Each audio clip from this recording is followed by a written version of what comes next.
Blessed are they that hunger and thirst after righteousness, for they shall be filled.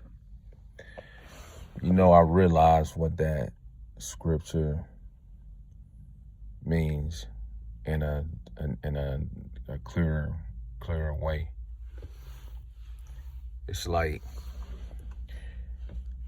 in your relationship with Christ, He allows you to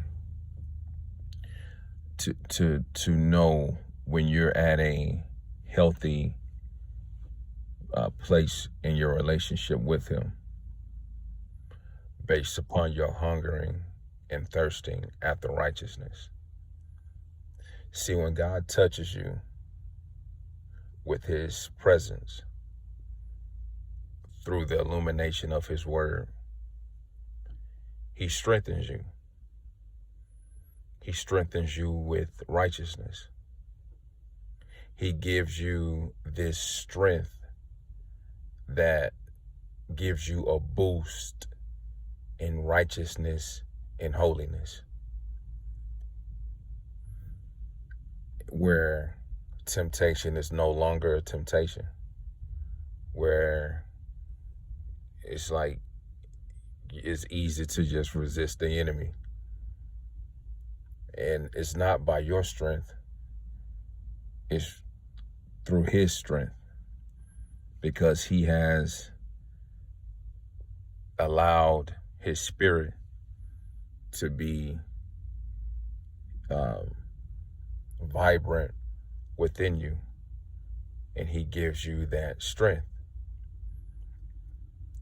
But what happens is just like with the children of Israel when they were in the wilderness. See, He allowed them to go through a certain period of being hungry. And when He allowed them to come to a period in the wilderness to be hungry and thirsty, it wasn't to kill them. It wasn't to torture them. It wasn't like, God was like, okay, I'm going to free y'all out of Egypt. I'm going to do all these miracles in front of your face. And then I'm going to bring y'all out in the wilderness and I'm going to torture y'all with, starvation. And I'm going to torture y'all with, being thirsty. That wasn't His plan.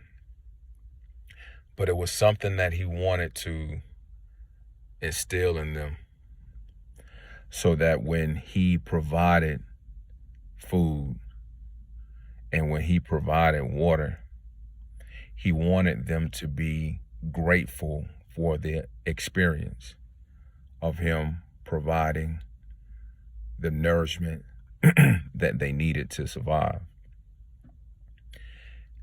Having just the gratitude and the thanks, and it's just like this here. Have you ever noticed food always tastes better when you're hungry? Like if you ever eat something and you're not really hungry, but you eat it, I mean, it's good. You know what I'm saying? It tastes good, but it's something about when you're really, really, really hungry and you starving, and somebody feeds you and give you that thing you like, some ribs. I like ribs and chicken, And if I'm starving and all of a sudden, boom, I got a big plate of ribs, man, it's just like that food goes to a whole nother level. Like I'm real thirsty. I've been working outside and, in the heat, and, it's 105 degrees outside, and I'm just sweating and thirsty. And somebody bring me a cold cup of ice cold water or juice or whatever. Man, it's like that juice tastes way better. You know what I'm saying? See, that's what God does. See, He allowed you to go. He'll touch you. Okay? He'll give you His strength of righteousness by His Spirit through the light of His word. that you receive in your soul. He'll fill you with his presence. But then you may notice that you may go through a period where that strength, I'm not going to say it wears off, but you'll need another dose, another feel of the presence of God.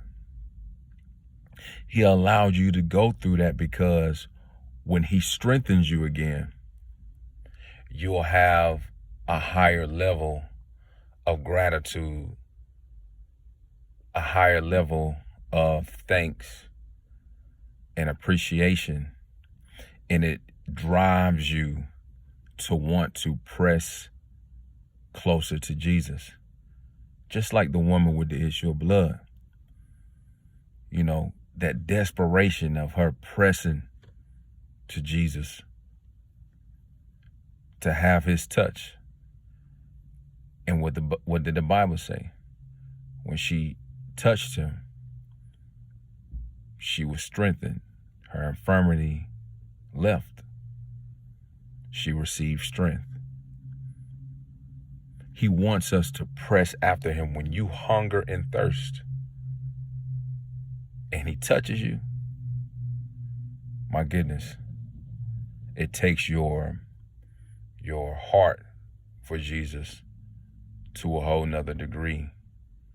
It takes your pursuit for Jesus to a whole nother degree. So when you're at a place where you hunger and thirst after righteousness, not your righteousness, but his righteousness, his power that he releases in you. When you are at that place where you're desiring his presence to fill you with the strength of righteousness, you're at a great place. You're at a blessed place. And that's the state where Christ wants you to stay in. God bless.